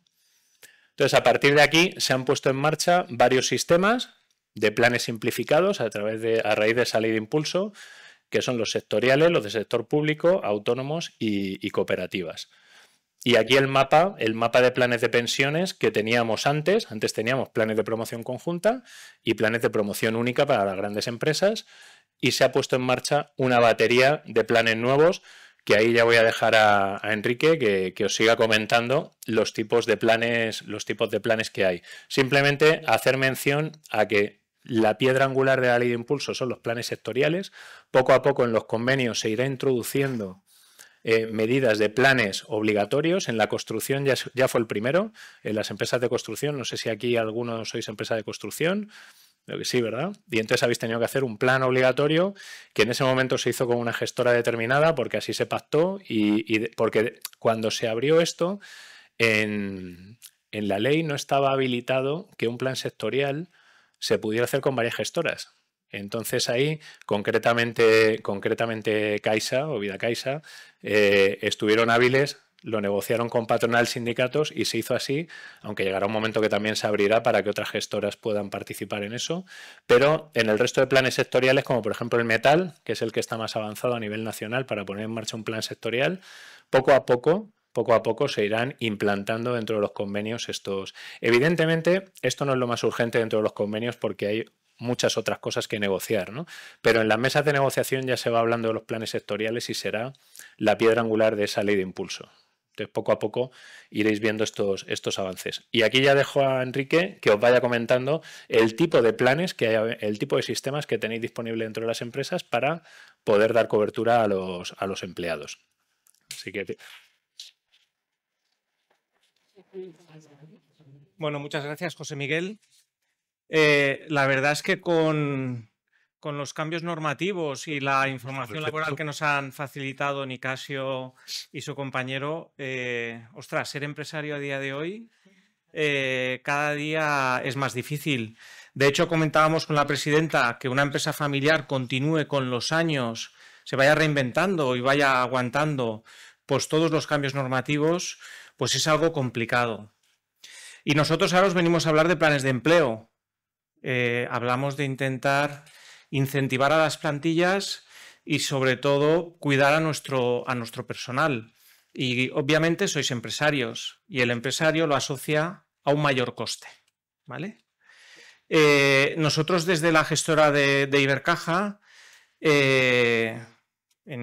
cuando lo necesitéis, hoy no trataremos ese tema, pero sí que podemos implantaros un plan de empleo a vuestra medida y teniendo en cuenta un mínimo impacto dentro de la empresa, ¿vale? Pero eso es algo que analizamos de forma individual y los que nos encargamos a la hora de arrancar y crear el plan en vuestra empresa, nos encargamos todo desde la gestora, ¿vale?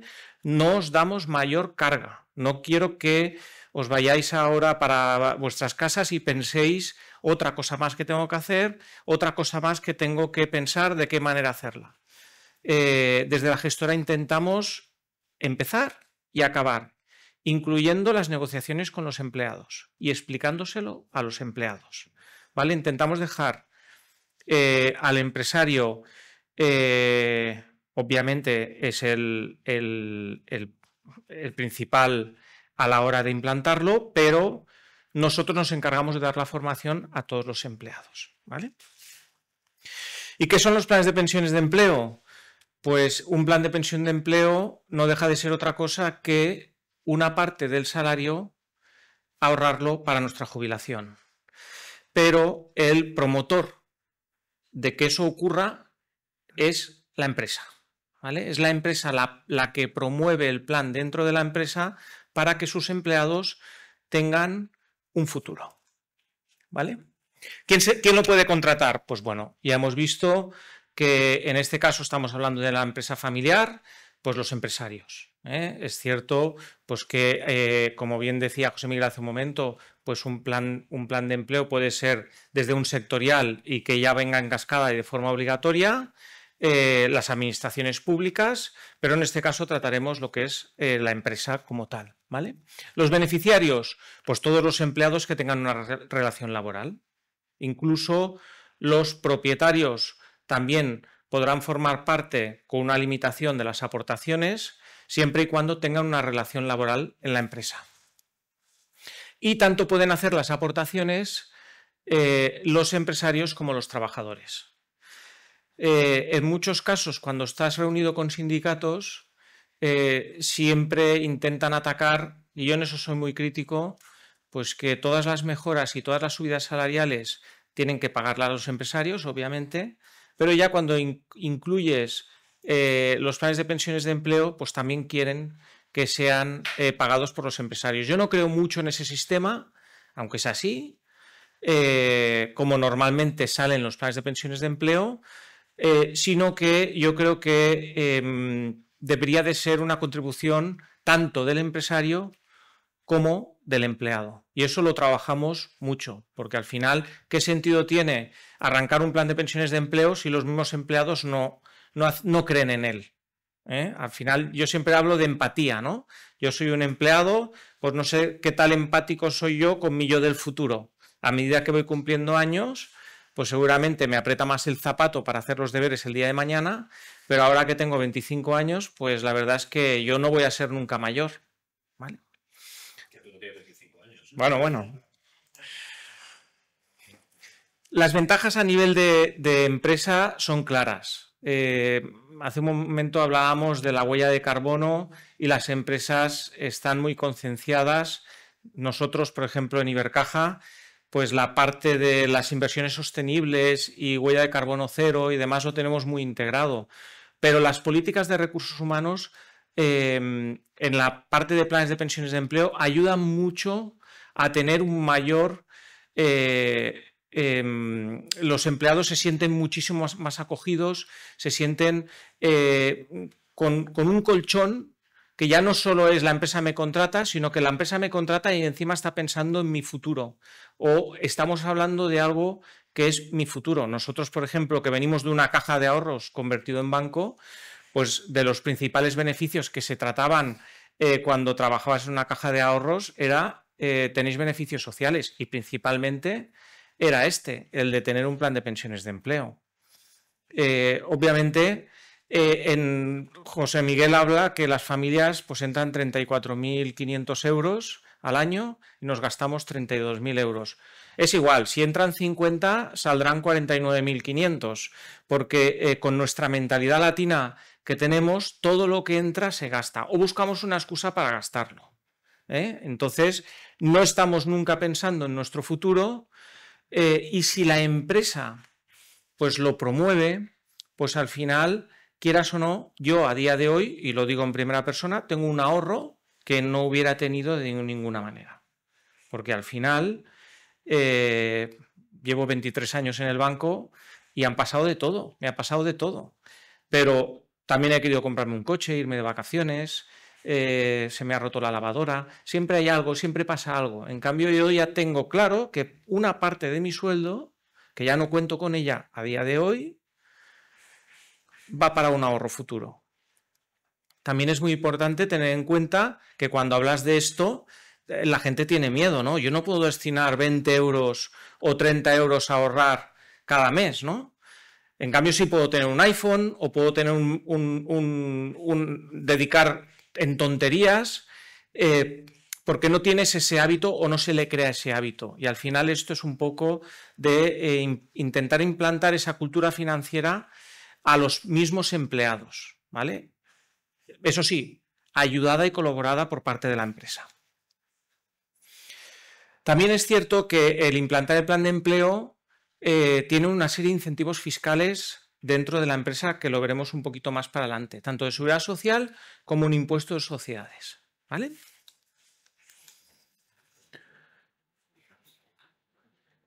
Bueno, aquí tenemos el ejemplo claro de cuáles son los beneficios. Un ejemplo de un salario bruto de 30.000 euros, al cual destinamos 1.500 euros a un plan de empleo. Pues, ¿cuál sería el ahorro en impuestos sociales? Pues 135 euros. Y en seguridad social, 354 euros. Es decir, que si destinamos de un salario de 30.000 euros, destinamos 1.500 euros a un plan de empleo, la empresa tiene un ahorro de 489 euros. Es decir, que si yo le voy a subir el sueldo a un empleado o le quiero pagar una prima y él cobra 30.000 euros, esos 1.500 euros que a mí me costarían como empresario, y lo sabéis, el coste empresa estaría sobre los 1.900 aproximadamente, esos 1.500 euros costarían 1.011 euros. ¿Vale? Esto es importante porque realmente el 5% del salario bruto no es un 5%, es un 3,37%, ¿vale? Real, de coste real dentro de la empresa. Es decir, existen muchísimas maneras de poder implantar un plan de pensiones de empleo dentro de la empresa para ahorrar coste de personal dentro de la empresa si conseguimos también que los empleados aporten. ¿Vale? Y eso ya es cosa nuestra de intentar, y digo nuestra, digo de la gestora, de intentar convencer a los empleados para que eso ocurra. ¿Vale? Y buscamos un equilibrio para no incrementar costes dentro de la empresa. Para los trabajadores, obviamente, el que un empresario arranque un plan de empleo dentro de la empresa ya me abre un abanico de deducciones fiscales que no tenía. Porque hablábamos del tercer pilar hace un momento, y el tercer pilar, que es la contribución de forma individualizada a tener una deducción, a día de hoy está limitada a 1.500 euros. Es decir, yo voluntariamente, de forma individual, quiero hacer una aportación a un plan de pensiones de empleo en mi entidad financiera y lo máximo que puedo aportar son 1.500 euros. En cambio, si se arranca el plan de pensiones de empleo dentro de la empresa, se pueden llegar a recuperar esas deducciones fiscales de hasta 10.000 euros. 1.500 euros de aportación del empleado y 8.500 euros de aportación máxima por parte de la empresa. ¿Vale? Para el trabajador sería claro. Aquí tenemos un ejemplo que tampoco quiero que lleve a confusión. Aquí estamos en un empleado que quiere ahorrar 2.000 euros al año, ¿vale? Y lo hace de dos maneras. Hablamos de esa aportación de 1.500 euros, de esa subida salarial del empresario, que le da 1.500 euros en salario y él va a ahorrar 2.000 euros. Pues su salario disponible es de 21.885, ¿vale? Es decir, me pagan 31.500 euros brutos, mi base imponible son 31.500 euros, mi IRPF pasa a ser del 24% y mi salario neto son 23.885 euros y yo esos 2.000 euros los voy a ahorrar, donde sea, en un plan de jubilación. Mi salario disponible será de 21.885. En cambio, si esos 2.000 euros, 1.500 euros los destinamos al plan de pensiones de empleo que me hace el empresario, y yo aparte aporto 500 euros al plan de pensiones de empleo o a un plan de pensiones individual, es decir, he ahorrado esos 2.000 euros para mi jubilación, pero en ese instrumento, mi salario disponible pasa a ser de 22.485 euros. ¿Por qué tengo un beneficio fiscal de 600 euros? Porque la parte de base imponible se me ve reducida porque todo lo que va a plan de pensiones me hace reducir mi base imponible y paso de tributar un 24% a un 22%. Este estudio personalizado os lo hacemos nosotros dentro de la empresa, ¿vale? Es decir, cuando os venimos a ver, os hacemos un estudio individualizado, de manera que de una forma global vemos cada situación individualizada de cada empleado, porque obviamente a un empleado, si no se dedica a la parte fiscal, no tiene ni idea de lo que le estás hablando, ¿vale? Y en muchos casos hemos corregido pues momentos que pueden ser dulces en un momento determinado para un empleado y para otro puede ser un momento que se siente engañado por parte de la empresa. Y me viene a la cabeza pues un caso muy similar a este de un empresario que les daba un incentivo de 1.500 euros si se cumplían unos objetivos. El primer año fue fantástico, porque oye, me da 1.500 euros. Pues al empresario le costaron casi 2.000, el empleado recibió unos 1.100, estaba contento, más o menos. Pero ¿qué pasó el año siguiente? Volvió a cubrir objetivos y como estaba con una base de 30.000 euros, saltó del 22 al 24% y tuvo que tributar ese 2% de más. Ya no eran 1.100, eran menos de 900 euros. ¿Qué pasa? Que el empleado se siente engañado. Tú me has querido pagar algo y realmente no me estás pagando lo que me has dicho. Una solución perfecta es el plan de pensiones de empleo para que la base imponible se vea reducida. Obviamente, eso se tiene que estudiar de forma individualizada, ¿vale?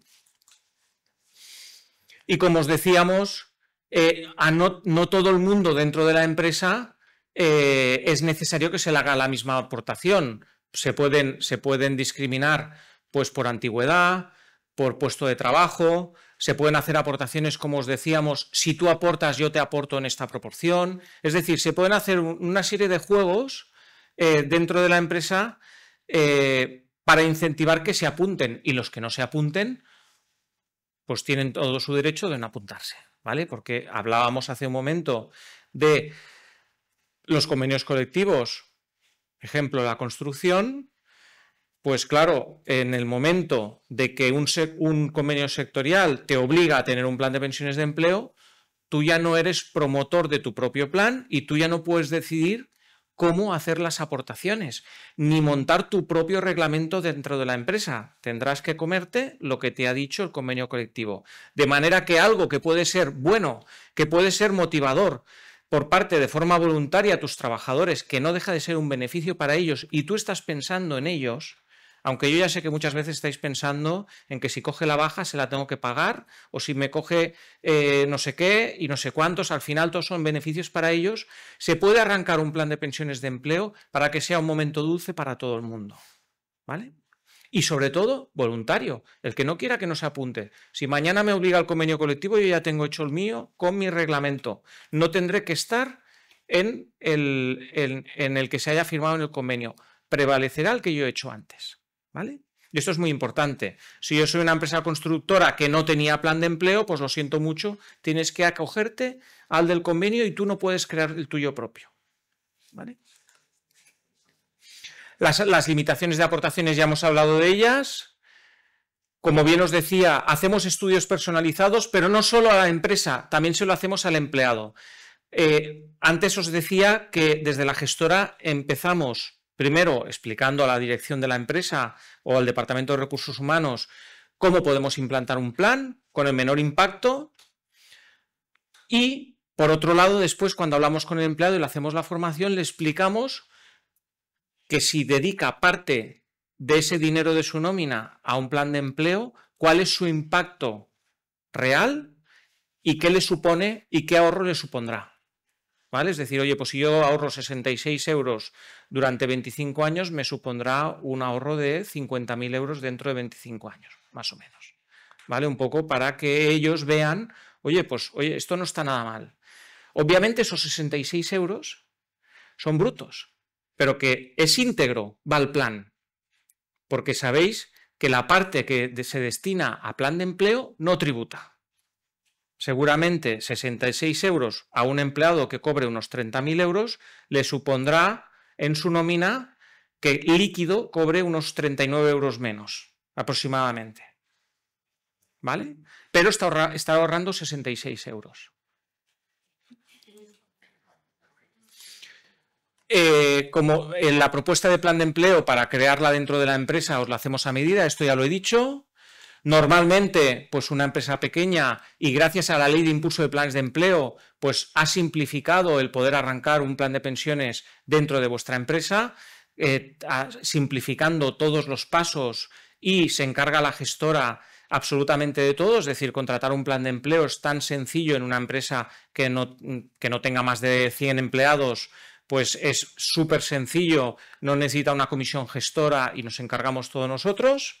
¿Vale? Y dentro de nuestra gestora tenemos dos gamas de promoción conjunta, que sería el Mi Empleo 10, Mi Empleo 30, que son pues dos tipos de planes en el cual uno tiene una exposición en renta variable del 10% y el otro tiene una exposición máxima en renta variable del 40%. ¿Vale? Desde Ibercaja somos una gestora que especializada en planes de empleo. Luego lo veremos, pero a nivel nacional en planes de empleo somos la tercera gestora. Tenemos el 12% de toda la cuota nacional. ¿Vale? Somos especialistas y lo que sí que intentamos que la exposición a renta variable de un plan de empleo esté limitada. Porque al final estamos hablando del salario del empleado y hay que intentar pues, que no sufra pérdidas.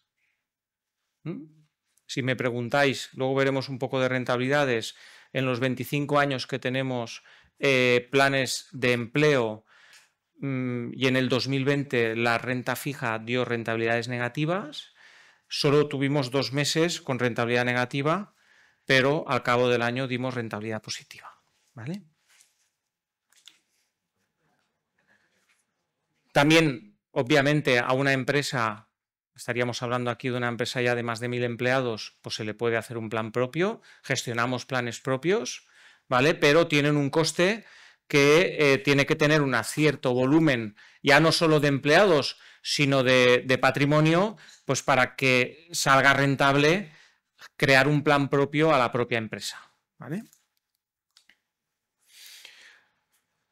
También estamos dentro de los fondos de empleo de promoción pública.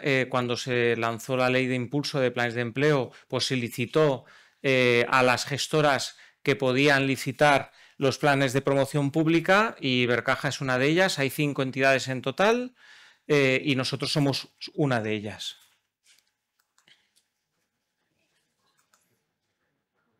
Ya hemos hablado de los planes sectoriales. Si alguien tiene la curiosidad a la hora de inversiones, porque hemos hablado hace un momento de 2 tipos, del 10% en renta variable y el 40% en renta variable, pues también se puede incluir dentro de las empresas que tengan pues los empleados pues esa, ¿cómo diría yo?, esa necesidad de decir yo soy más joven y quiero tener muchísima más exposición en renta variable y en cambio tenemos otra parte del colectivo de los empleados que son mucho más mayores y quisieran estar, por ejemplo, en el plan de solo una exposición del 10% en renta variable, pues también tenemos la posibilidad de contratar un ciclo de vida. Es decir, según la edad en la que esté, el empleado estará en una exposición de renta variable mayor o menor. ¿Eso quién lo decide? La empresa. La empresa decide dónde quiere estar. ¿Vale? Nosotros, obviamente, les asesoramos. También, obviamente, también tenemos los planes de pensiones para autónomos. Las aportaciones, como sabéis, eso es una novedad que hizo la ley, en el cual se abrieron esas nuevas deducciones de planes de pensiones para todos los autónomos, que serían esa aportación de 1.500 euros unida a la aportación a un plan de autónomos de 4.250, que los autónomos pueden realmente llegar a esa deducción de los 5.750 euros. ¿Vale? Obviamente también se tiene su ahorro fiscal, que no lo vemos, pero tenéis un ahorro máximo de 2.061 euros por esa aportación de los 5.750. Y bien, como gestora ya hemos hablado que somos la tercera a nivel de sistema de empleo. Del total sistema, incluido de los planes de pensiones individuales, somos la 4ª gestora. 35 años de experiencia. Por daros 2 datos, gestionamos varios planes muy importantes a nivel nacional. Uno de ellos sería pues, los inspectores del Banco de España desde hace más de 10 años, que ellos pueden escoger cualquier entidad financiera a la hora de invertir su dinero. Desde hace más de 10 años lo gestiona nuestra gestora. También gestionamos uno de los planes de pensiones con mayor volumen y más complicado por ser la asociación de más de 1000 empresas, que sería el de Endesa, también lo gestionamos nosotros desde hace ya un montón de años, y nos han hecho exámenes de salirse de la gestora para irse a otras y siempre han vuelto. ¿vale? ¿Por qué nos escogen a nosotros y no a otra, como podría ser Vidacaixa en la construcción, ¿no? Pues porque al final somos los terceros a nivel nacional en planes de pensiones de empleo, pero como grupo bancario somos el octavo a nivel nacional. Eso significa que por nuestro tamaño de entidad y por tener el control absoluto de todo el grupo financiero del banco, es decir, Ibercaja es propiedad 100% de nuestra gestora, de la gestora de planes de pensiones, pero también de la de fondos, eso provoca que seamos muy flexibles a la hora de tratar de forma individualizada los planes de pensiones dentro de la empresa. Es decir, yo os he explicado que podemos venir a vuestra empresa y podemos haceros un traje a medida. Eso seguramente con otras gestoras no va a poder ser, ¿vale? Y por otro lado, como gestora, a nivel de rentabilidades siempre estamos bastante arriba. Obviamente cada año puede variar, estamos en el top 4, top 1, depende del año en el que nos toque, pero lo que nos destaca es que nosotros no invertimos los fondos de pensiones en unit links, sino lo que hacemos es comprar los activos directamente. Eso provoca menos comisionamiento.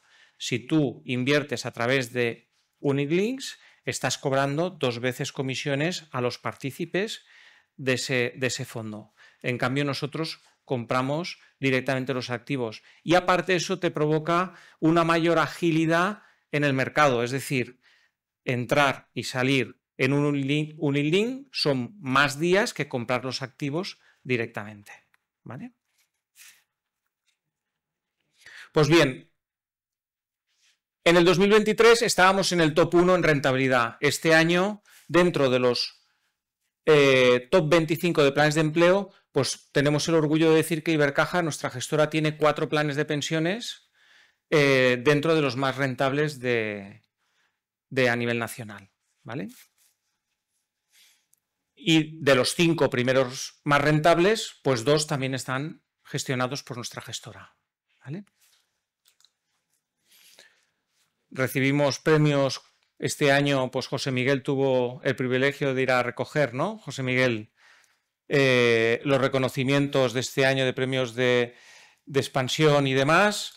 Y obviamente, pues ya lo hemos hablado, todas las inversiones que hace nuestra gestora cumplen los requisitos del compromiso con la sostenibilidad y no repercutimos esa auditoría de nuestro compromiso dentro de los fondos, lo paga directamente la gestora. Eso es muy importante también porque muchas veces muchos costes de los que supone auditar los planes se cargan en los mismos planes.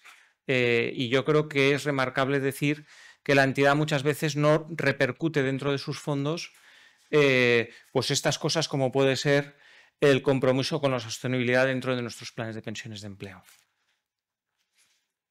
José Miguel, ¿quieres continuar? ¿No? Bueno, a nivel de partícipes y beneficiarios les hacemos esas formaciones, como bien os decía, y también tenemos unas herramientas que pueden acudir directamente ellos dentro de nuestra plataforma para que puedan planificar su jubilación. Tenemos una herramienta muy potente que enlaza directamente con la página de la Seguridad Social, en el cual el mismo empleado puede calcular, porque se la calcula a la página de la Seguridad Social, cuál será su pensión y cómo le quedaría con una simulación de aportaciones futuras a un plan de empleo. Yo creo que eso a veces está muy demandado para el que tiene el interés de saber cuánto le puede quedar y de qué forma lo puede complementar, ¿vale? Y de hecho tenemos una web concreta, se llama Vamos con tu futuro. Y ahí el empleado puede encontrar todas las herramientas necesarias para poder de él mismo mirar cómo puede planificar su futuro. Y para nosotros esto es fundamental. Nosotros no nos dedicamos a vender planes de pensiones de empleo. Lo que nos dedicamos es al asesoramiento del partícipe, que al final es nuestro cliente final. No, nuestro objetivo no es decir, vamos a ver cuántos planes de pensiones de empleo montamos. No, no, lo que queremos es al cliente final. Es uno de nuestros emblemas dentro de la entidad que pensamos en el cliente directo. Yo creo que hay pocas entidades financieras que quedan en este país que piensen directamente en la persona. Y nosotros nos destacamos por ello. Y de manera que cuando se monta un plan de pensiones de empleo y un mes antes de producirse la contingencia, nosotros somos los encargados de hablar con el partícipe, de citarlo, ya sea de forma videollamada, presencial, telefónicamente, como él quiera, y de asesorarle de qué manera tiene o puede rescatar su plan de pensiones. Obviamente, cada persona es un mundo. Muchas veces la gente piensa que un plan de pensiones es un engaño, que después lo tendré que tributar absolutamente todo. Hay miles de fórmulas para poder asesorar a un partícipe de qué manera puede tener el menor impacto fiscal, incluido si tiene poco importe, lo quiere ceder a sus nietos, los nietos no tributan los planes de pensiones de sus abuelos, ¿vale? Sea el importe que sea, ¿de acuerdo? Es decir, les buscamos la mejor forma fiscal para que el impacto sea lo menor posible. Como entidad financiera, pues somos una entidad financiera en el cual en nuestro ADN somos maños y como buenos maños que somos, pues nos gusta tener el control de nuestra entidad. Solo quedan 2 entidades financieras en este país que las acciones de la entidad, como sabéis todos, las cajas de ahorros tuvieron la obligación de convertirse en bancos y solo quedan 2 que las acciones no hayan salido a cotizar. Una es Kutxa y la otra somos nosotros. ¿Eso qué significa? Pues que para no salir a cotizar se ha tenido que depositar el fondo de garantía. Ibercaja tuvo que depositar, el año pasado acabó de pagar, no sé si eran 400.000 millones de euros, como fondo de garantía para no salir a cotizar. No salir a cotizar significa que en las fundaciones de Ibercaja, que está formada por 4 fundaciones, el 87% es propiedad de Ibercaja, de la Caja de Ahorros y Montepiedad de Zaragoza, Aragón y Rioja, y el otro 17% es propiedad de las fundaciones de CAI, que era la Caja de Ahorros de la Inmaculada, de Caja Burgos y de Caja Círculo. Y estas 4 fundaciones son las propietarias de las acciones del banco. De manera que nos destacamos en solvencia, punto número 1, importantísimo. Tenemos no solo el recorrido del fondo de garantía, sino que además podríamos vender las acciones como han hecho el resto de las entidades financieras. Y por otro, controlamos el 100% del banco y eso significa que políticamente nadie nos dice lo que tenemos que hacer y no estamos influidos por factores externos, ¿vale? Es decir, que nuestro camino lo recorremos nosotros, aunque no seamos todo lo grande que hayan otros dentro del mercado. Obviamente, el ser grande no significa ser solvente. Esto es muy importante. Y por último, todo el beneficio repercute en la sociedad, ¿vale? Porque al final, mediante nuestras fundaciones, pues una vez hechas las provisiones y demás, todo lo que nosotros ganamos lo revertimos otra vez mediante nuestras fundaciones en la sociedad, ¿vale? Y ya está. Y muchas gracias.